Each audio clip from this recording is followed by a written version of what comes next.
सर्दी का मौसम आ गया था और जंगल में एक तूफान आ गया। सभी पक्षी अपने अपने घोंसले में जाने लगे। रोमी भी तेजी से अपने घोंसले की तरफ बढ़ा, लेकिन ये क्या, उसका घोंसला ही गायब हो गया था। ऐसी स्थिति में बेघर होना बहुत खतरनाक साबित हुआ। वो एक पेड़ की डाली पर बैठ गया। ठंडी हवाएं उसे परेशान कर रही थीं। ओह गॉड, ये क्या हुआ? मुझे तुमने बेघर कर दिया। ऐसा करके तुम्हें क्या मिला? ओह, ठंडी लग रही है। ये तूफान भी परेशान कर रहा है। गॉड को ब्लेम मत करो, वो तो हमारी बहुत मदद करते हैं। किसने मुंह खोला? ये कौन बोला? रोमी ने पास में नजर डाली तो अपने घोंसले से एक मादा मकाऊ बोल रही थी। तूफानी हवा बंद हो गई थी। अच्छा, मैंने पहले तुम्हें देखा है, लेकिन जान पहचान नहीं है। मुझे तकलीफ हो गई, इसलिए गॉड के लिए ऐसा बोल दिया। I am sorry. मैं रोमी हूँ। तूफान ने घोंसला उजाड़ दिया, मुझे बेघर कर दिया। ये ठंड भी जीने नहीं दे रही है। बाय द वे, तुम्हारा नाम क्या है? पहले तुम मेरे घोंसले में आ जाओ, अपने आप को ठंड से बचाओ। मेरे पास कुछ फल है, खाओ। इसके बाद मेरी सुनो और अपने हाल सुनाओ। मेरा कोई नाम नहीं है, तुम चाहो तो मुझे किसी भी नाम से बुला सकते हो। रोमी को शरण मिल गई और फल खाने से भूख भी मिट गई। उसके मुख से एक शब्द निकला, लवली। लवली, ये तो बड़ा प्यारा नाम है। रोमी, तुम मुझे लवली कहकर बुलाओगे तो बहुत अच्छा लगेगा। अच्छी बात है। मैं रोमी, तुम लवली। क्या तुम मुझसे दोस्ती करोगी? हाँ हाँ, क्यों नहीं। अच्छा रोमी राजा, ये बताओ, तुम्हें नाचना गाना आता है? हाँ हाँ, आता है, बिल्कुल आता है। इतना कहकर रोमी ने जैसे ही नाचना शुरू किया, वो तुरंत लड़खड़ा कर गिर पड़ा। तूफान में उसका पैर जख्मी हो चुका था। पास में बैठे हुए कौवे ने लवली को सुनाकर रोमी का मजाक उड़ाया। वाह लवली, तुमने भी क्या दोस्त ढूंढा है जो नाचने के नाम पर गिर जाता है। ये ठीक से नाच भी नहीं पाता। इससे अच्छे तो हम हैं। हम क्या किसी से कम हैं? ठुमका भी लगाएंगे और प्यारी आवाज में गाएंगे। देखो कौवा भाई, जब कोई तकलीफ में हो तो उसका मजाक नहीं उड़ाया करते। मेरा दोस्त रोमी आज घायल है तो क्या हुआ, कल ठीक हो जाएगा तो ठुमके भी लगाएगा और प्यारी रागिनी भी सुनाएगा। तब तुम भी इसका मुकाबला कर लेना। मेरे भाई, ईर्ष्या जलन ठीक नहीं। मैं मुकाबले के लिए तैयार रहूंगा। बताओ, तुम्हारा ये दोस्त कब ठुमके लगाएगा? मेरा मतलब है, कब तक चल पाएगा? सब्र करो, वो दिन भी जल्द आ जाएगा। एक दिन सवेरे सवेरे कौवा रोमी और लवली के पेड़ के नीचे आ गया और रोमी को पुकारने लगा। रोमी, नीचे आओ, मुझसे मुकाबला करो। आज मैं तुम्हें नृत्य और गायन दोनों में हरा कर ही दिखाऊंगा। लवली जानती थी कि रोमी के पैर का जख्म ठीक नहीं हुआ था, इसलिए उसने कौवे को समझाया। अभी रोमी का जख्म भरा नहीं है, कौवा भाई कुछ दिन इंतजार कर लो ना। ये बोलो, रोमी मुझसे हारने के डर से आगे नहीं आ रहा है, छुप कर बैठ गया है। वहाँ वीनू बंदर आ गया और उसने कौवे को समझाया। अरे कौवा भाई, तुम रोमी से मुकाबला क्यों करना चाहते हो? हार जाओगे, पछताओगे। अरे सामने लाओ, फिर हार जीत का फैसला हो जाएगा। सभी पक्षी इकट्ठा हो गए थे और सबने रोमी को बाहर बुला लिया। पहले नृत्य का मुकाबला शुरू हुआ। कौवा नाचा और फिर उसके बाद रोमी जैसे ही नाचने चला तब लड़खड़ाने लगा। लवली और बंदर ने उसकी हिम्मत बढ़ाई। ऐसा लगा रोमी हार जाएगा। रोमी नाचो, आज हम सबकी इज्जत का सवाल है, तुम कर सकते हो। इसके बाद रोमी नाचने लगा और गाने भी लगा।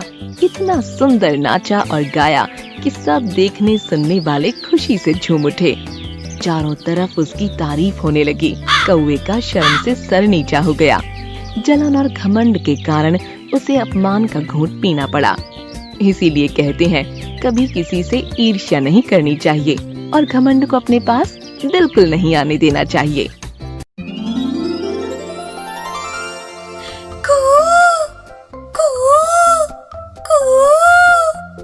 तोता कहता है, बहन चुप क्यों हो गई? फिर से अपनी प्यारी आवाज सुनाओ। तुम्हारी आवाज कितनी सुरीली और मीठी है। ऐसा लगता है कि बस सुनते ही रहें, सुनते ही रहें। क्या मुझसे दोस्ती करोगी? तुम चुप हो जाओ। दोस्ती और तुमसे कभी नहीं। तुम्हें तो सुरीली आवाज में गाना भी नहीं आता। तुम तो तीखी मिर्ची खाना जानते हो। तुम्हारी आवाज भला सुरीली कैसे होगी? बहन, भले ही मैं आपकी तरह सुरीला गाना नहीं गा सकता, लेकिन मेरी आवाज में मिठास है। मुझे जंगल के पक्षी मिट्ठू मिट्ठू कहते हैं। तीखी मिर्च खाकर भी मैं मीठा बोल लेता हूँ। अच्छा ये बताओ, क्या मेरा हरा रंग और लाल चोंच तुम्हें पसंद है? मुझे तुम्हारा रंग भी पसंद नहीं। तुम्हारी चोंच तो बहुत टेढ़ी है। पूंछ तो इतनी लंबी है कि डाल पर बैठ जाओ तो जमीन पर ही चली जाए। जब देखो टें टें करते रहते हो। मेरी चोंच टेढ़ी इसलिए है कि मैं इसके द्वारा मीठे रसीले आम और अमरूद अच्छी तरह से खा सकूं। मुझसे दोस्ती कर लो, मैं तुम्हारे लिए भी मीठे मीठे अमरूद लेकर आऊंगा। मुझे कोई अमरूद नहीं चाहिए। मुझे अमरूद पसंद भी नहीं है। मैं आम खाती हूँ और खुद पा जाती हूँ। मैं तुमसे दोस्ती नहीं करूँगी। जाओ अपना काम करो। मेरे बच्चे भूखे हैं। बच्चों, तुम्हें भूख लगी है? बच्चों ने कहा, हाँ माँ, हमें भूख लगी है। जल्दी से कुछ खाने के लिए लाइए। यहाँ तो कुछ भी नहीं है। कोयल अपने बच्चों के लिए खाना लाने के लिए उड़ गई। तोते ने देखा कि कोयल के दोनों बच्चे बहुत भूखे हैं और कोयल अभी तक लौटकर नहीं आई थी। लो बच्चों, अमरूद खाओ, भूख मिटाओ। कुछ कहना है तो मुझे सुनाओ। तोता काका, आप बहुत अच्छे हो। हमें तो सचमुच में भूख लगी थी। कोयल के दोनों बच्चे अमरूद पाकर खुश हो गए और खाने लगे। कुछ देर हो गई पर कोयल लौटकर नहीं आई। इतने में एक चील दिखाई पड़ा। तोता समझ गया ये खतरा हो सकता है। वो उड़कर कोयल के घोंसले में चला गया और उसने बच्चों को अपने पंख के नीचे छुपा लिया। तोता बोला, बच्चों छुपकर खाते जाओ, चील आया है, शक्ल मत दिखाओ। जब वो चला जाए तब तुम लोग बाहर आ जाना। कुछ देर के बाद चील उड़कर चला गया और कोयल अपने घोंसले के पास आ गई। उसने देखा तोता उसके बच्चों के साथ वहीं पर विराजमान है। ए तोते, तू तो बड़ा बेशर्म है। मेरे घोंसले तक चलाया। चल हट जा यहाँ से। मेरे बच्चों को कोई तकलीफ तो नहीं दी तूने? कोयल का बच्चा बोला, माँ, तोता काका बड़े नेक और सच्चे हैं। बहुत बहुत अच्छे हैं। इन्होंने हमें खिलाया, आकर छुपाया और चील से भी बचाया। आप इनके साथ बुरा बर्ताव मत करो। हम इनकी अच्छाई जान गए हैं, सच्चाई पहचान गए हैं। आप भी इनसे हाथ मिला लो वरना बहुत पछताओगी। इनके जैसा दोस्त कभी नहीं पाओगी। छोटे बच्चों के मुंह से इतनी बड़ी बात सुनकर कोयल को बहुत अच्छा लगा। वो परोपकारी तोता की असलियत जान चुकी थी। उसने दोस्ती का हाथ बढ़ा दिया। तोता भाई, मुझे माफ कर दो।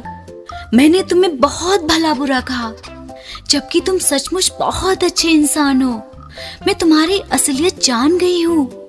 तुमने मेरे बच्चों को खिलाया, उनकी रक्षा की। बहुत बहुत धन्यवाद। तुम्हारी अच्छाई ने मेरे घमंड को झुका दिया। सच कहूँ तो मैं तुम्हारी दोस्ती के काबिल नहीं हूँ। तोता बोला, ऐसा मत कहिए, तुम भी दिल की बहुत अच्छी हो। हम दोनों अच्छे दोस्त बन सकते हैं। ऐसी बात है तो मैं तुम्हें अपना प्यारा दोस्त बनाने के लिए तैयार हूँ। आज से हम दोनों पक्के दोस्त हो गए हैं। कुछ दिन बीत गए। एक दिन जंगल में एक शिकारी आया। उसने अपना जाल बिछा दिया और कोयल को जाल में पकड़ लिया। बहुत देर तक जब कोयल अपने घोंसले में वापस नहीं आई तो तोता और कोयल के बच्चों को चिंता होने लगी। कोयल का बच्चा बोला, काका, माँ लौट कर नहीं आई है। शाम होने वाली है। हमें बहुत डर लग रहा है। आप देखिए वह कहाँ रह गई। तोता बोला, बच्चों डरो मत, मैं तुम्हारे साथ हूँ। ये लो अमरूद खा लो। तुम्हारी माँ आ जाएगी। मैं थोड़ी देर के बाद पता लगा लूंगा। तोते ने बच्चों को तो समझा दिया, लेकिन उसे बड़ी चिंता होने लगी। वो कोयल का पता लगाने के लिए चल पड़ा। उसने कई तोतों से कोयल के बारे में पूछा। एक तोता बोला, भाई एक शिकारी आया था। अभी कुछ देर पहले एक कोयल और एक तोते को पकड़ कर ले गया है। उसके पास 2 पिंजरे थे। पूरब की दिशा की तरफ गया है। तोता पूरब की ओर उड़कर चल दिया। रास्ते में उसे 2 पिंजरा लिए हुए शिकारी दिखाई दिए। तोते ने दूसरे तोतों को सारी दास्तान बताई और उनसे मदद का वादा लिया। उनसे अपनी योजना बताई। योजना के तहत सभी तोते शिकारी के आगे उड़कर कुछ दूरी पर जाकर बैठ गए। इतने में सारे तोतों को देखकर शिकारी के मुंह में पानी आ गया। शिकारी बोला, वाह ऊपर वाले, तेरे खेल निराले, इतने सारे तोते एक साथ, ये तो किस्मत की बात है। अगर मैंने इन सबको पकड़ लिया तो माला माल हो जाऊंगा। उसने अपने हाथ में लिए हुए दोनों पिंजरे रखकर कुछ दूर पर जाकर जाल बिछाया और दाने डाल दिए।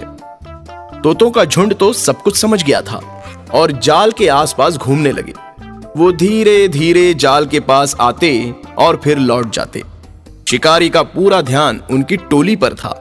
शिकारी मन में बोला, आओ प्यारे तोतों, आओ, कदम बढ़ाओ, दाना खाओ, मेरी किस्मत को चमकाओ। तोतों की टोली तो बस अभिनय कर रही थी। शिकारी की लार टपक रही थी। वो आश्चर्य में पड़ गया था कि एक भी तोता जाल में फंसा ही नहीं। इधर कोयल के प्यारे दोस्त तोता ने मौका देखा कि शिकारी दोनों पिंजरे से दूर है। वो झट से पिंजरे के पास गया और अपनी चोंच से उसने दोनों पिंजरों के द्वार को खोल दिया। उसकी दोस्त कोयल और दूसरा तोता पिंजरे से बाहर आ गए।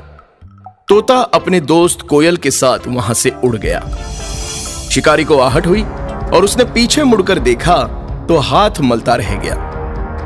मेरे तो भाग्य ही फूट गए, पकड़े हुए पंछी भी भाग गए और सामने तोतों की इतनी बड़ी टोली भी उड़कर चली गई। पूरी के चक्कर में आधी भी चली गई। कुछ ही देर में तोता कोयल को लेकर उसके घोंसले पर पहुंच गया।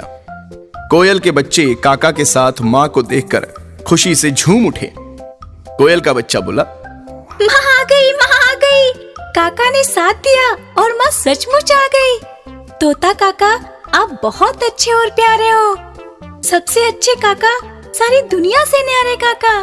कोयल बोली, मेरे प्यारे दोस्त तोते, तुम सचमुच बहुत अच्छे और सबसे अलग हो। कोयल और तोते ने हमेशा एक दूसरे का साथ दिया। इस तरह उनकी दोस्ती पूरे जंगल में मशहूर हो गई।